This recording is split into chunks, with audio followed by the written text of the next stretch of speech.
Hi, welcome to another informative episode of Business School here on Business Access TV. I am Lance McFarlane from Sophomore Academics and I'm a math teacher. And today we'll be looking at variation. Alright, so we'll just be talking a little bit about variation. This is a topic that is taught generally. It can be taught anywhere between the third form to the fifth form stages in high school. Alright, so it's not difficult, even a first former can understand, so it doesn't matter. Just join us, pay attention. Alright, so we'll be looking at the two types of variation that we generally look at for these exam questions, right? Direct variation and inverse variation. Alright, so there's a slight difference. They are like opposites. Alright, there's a slight difference between them, and calculating them, it's not really difficult. It is all going to boil down to really and truly finding what we call the constant of variation. Alright, okay, you'll see that in a little bit. But variation, what exactly we're talking about? Variation. Alright, ladies and gents, this topic is really just looking at the behavior, the relationship between two variables. Alright, let me use an example, for instance, something that most of you are already familiar with. Let us look at the area, look at this equation. The area of a circle, you guys know the formula for the area of a circle, right? The area of a circle is equal to, what is called? Pi, all right, spelled Pi, times r squared. All right, so ladies and gents, looking at this equation, we have how many variables here? We have two variables, ladies and gents.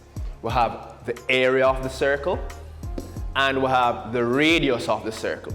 All right, you guys, so this is a circle, for instance. You know that the radius is the distance from the center to the circumference. All right, now this equation describes the relationship between the two variables, the radius and the area. Variables meaning the values can vary. All right, the values can go up or it can go down. We don't know. Every circle is different. So this is the radius.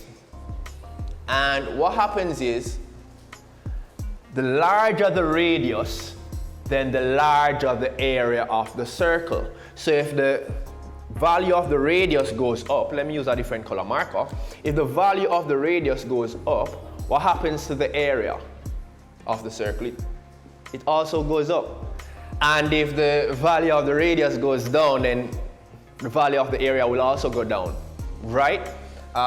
So this is what we call direct variation, where the two variables are going in the same direction. So increasing the value of one variable will increase the value of the other variable, or decreasing the value of one variable will decrease the value of the other variable. And guess what? The relations, that's a different topic as well in math. Well, these equations are all relations, but we'll get there. The relationship is connected by this right here, a constant. We all know that this constant is called pi, Pi, right? Pi. And we know that the value is 22/7 or 3.142 something. All right, so this is a constant. Let's use the letter K. We know that constant is spelled with a C, but let's use the letter K. So we have a constant called pi, which has a specific value. Now, a very long time ago, persons recognized the relationship between the radius squared, and the area of the circle, a very long time ago.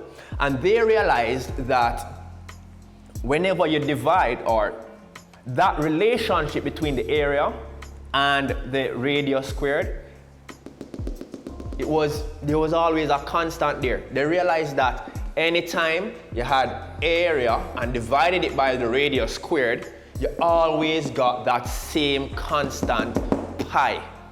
All right, ladies and gents? Now, this is an example of direct variation. Now, with inverse variation, what do you think would happen? Well, with inverse variation, which would be a different equation from this, with inverse variation, as one variable goes up, it causes the other variable to go down. Ladies and gents, we're going to go for a break right now, and on the other side of the break, we're going to work a couple of examples of direct variation and inverse variation. All right, so see you in a few seconds. See you on the other side.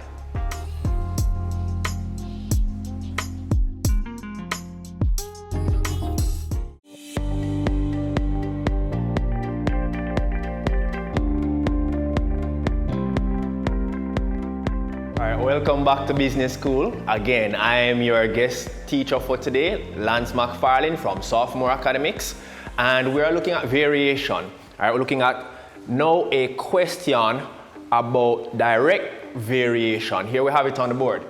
All right, it says that if m varies directly as v squared, varies directly, pay attention to that, directly as v squared, and m is equal to 2 when v is equal to 3, calculate the value of m when v is equal to 6. Now, that very first statement, we need to get a hold of same time.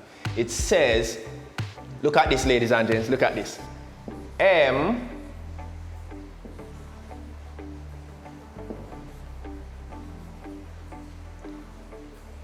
wow. The symbol. M varies directly as v squared. All right, this is the symbol for proportionality. All right, you are going to see the difference in how I write this when we are looking at the question that has to do with inverse variation. Ladies and gents, I want you to just soak this in.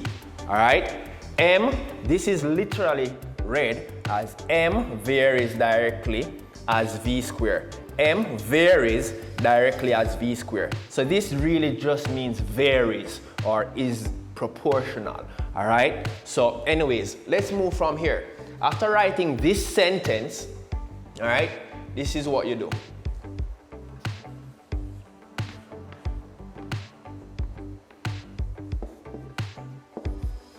Ladies and gents, that is reading m is equal to k times v squared. What does this k mean?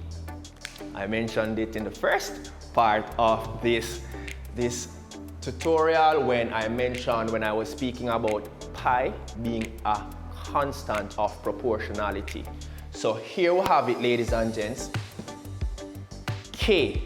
All right, so once you hear that we have direct variation, you need to remember that this k exists. Now, after that, it's just quick calculation. This is the hard part, I promise you. At this point, what we're going to do, we're going to put in the values. It says when and m is 2 when v is 3, m is 2 when v is 3, so the value of v is 3, and we'll have right there being k. Ladies and gents, we just need to solve for the value of k first. Once you know the value of k, all right, just like how they found the value of pi, k, to be 3.14, we need a value for it. So this is saying 2 is equal to k multiplied by 3 squared.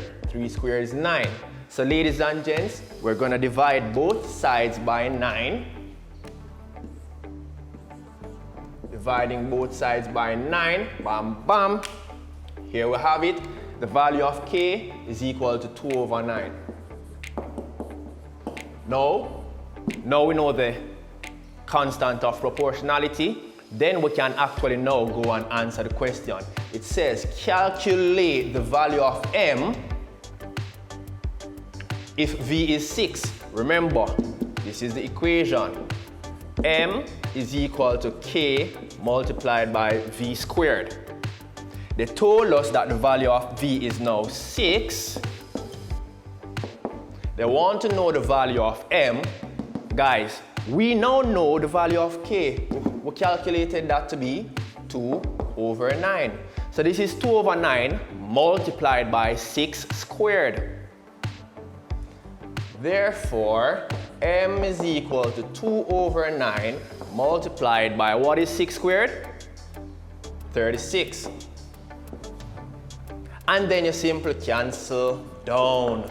All right, 9 into 9 goes 1 time. 9 into 36 goes 4 times. 2 multiplied by 4, ladies and gents, that is 8. Ladies and gents, simple as that. Remember, the process is, write the statement, m directly proportional or varies directly as v squared. You turn that into the equation, you have to include the k, the constant of proportionality. You need to know the value of k, ladies and gents.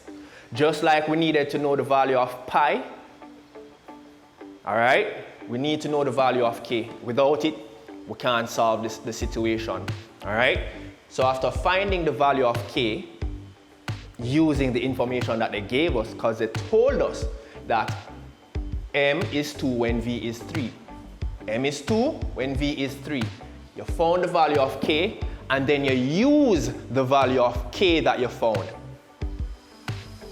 to start over again. Put in the value of 6, the value of k, multiply across, you have the value of m. Ladies and gents, a beautiful example of a question on direct variation. We're going to go for a break right now, and when we come back on the other side of the break, we'll be looking at an example of inverse variation. This is Business School. See you soon again.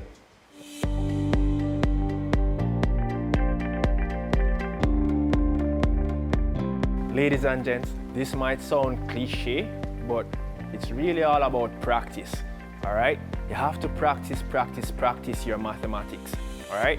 So if you're strong, continue along. If you're poor, practice more, but you have to be practicing your math. That's my tip for you today, ladies and gents. Thank you.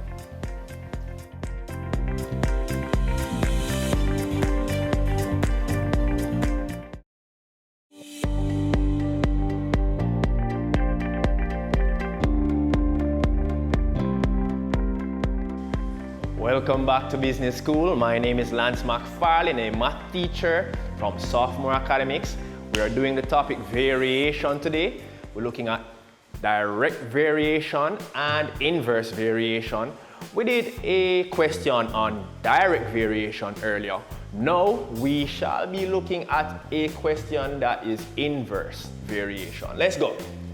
This question says, given that y varies inversely as x. So we have two variables, guys, and they vary inversely. What this means is, as the value of one goes up, the value of the other will go down, inverse, opposite directions, all right? So given that y varies inversely as x, use the values of x and y from the following table to calculate the value of a. So here we have the table. It is saying, you guys all know how to read a table. This is saying when x is 2, the value of y is 8. And then it is saying that when x is 32, the value of y is, well, they don't know. It's a. So they put something there. We need to find this value of a. So y is a. They don't know what y is, so they just say y is a. All right, so let's go. Okay, so let's start with the very first sentence. Y varies inversely as x. Guys, how do you think you'd write that? Y, this is the symbol for varies, but now it's inversely. So what do you think we do at this point, ladies and gents? I know many of you got that right. If you didn't get it right, no problem. But this is the very first thing you need to know how to do. Write this sentence, this mathematical sentence then, that represents what was written here in English words. All right, so y varies inversely as x. That is what it says. So we wrote that here, which means y is equal to, I'm going to write this two ways. You'll see some persons write k times 1 over x. Or they can simply write it as y is equal to, because guys, what is k times 1? It's k. So you'll see them perhaps write it as y is equal to k over x. Either way is pretty fine. I stick with really and truly the second way. All right, straightforward. Now remember, we need to always know what the value of k is. K, right? They did not give us the value of k, so we need to calculate it. We always need to know that value of k. So let's use what they gave us in the table to find the value of k. We need a matching. We need matching numbers for x and y. Well, where we have here, when x is 2, y is 8.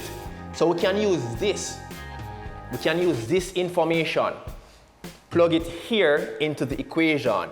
When y is 8, so we have y is 8 is equal to k, which we're trying to find, over the x value, which is 2. And then you just solve for k, ladies and gents. All right, many ways to do this. I'm just going to do a quick way. Guys, 8 is the same thing as 8 over 1, right? So I'm just doing some quick calculation here. 8 goes up to multiply, 2 goes up to multiply with 8, and we'll have 2 times 8, which is 16. We'll give you 1 times k, so we end up having 16 is equal to k. So the constant of proportionality, the k value, which is also important, we found it, and its value is 16. And we're going to use that information now to find the value of a, right here. So let's go back to the equation. This equation right here. All right, this equation. We know y is equal to k over x. K over x. Now, guys, we know the value of k. We calculated it to be 16. The value of y is unknown. All right, it's just a. We don't know the value of y. The value of x, we know it to be 32. 32. All right. So, guys, this one is easy. A is therefore equal to 16 over 32, or a half. 16 into 16, 1. 16 into 32 goes 2 times. So the answer, ladies and gents, the value of A is a half. So that's it, ladies and gents. That is our answer, and that's our topic for today, variation. We looked at both direct and inverse variation. We worked a couple questions. That's it with us here today on Business School, ladies and gents. My name is Lance McFarlane. Stay tuned for more from Business School. Thank you.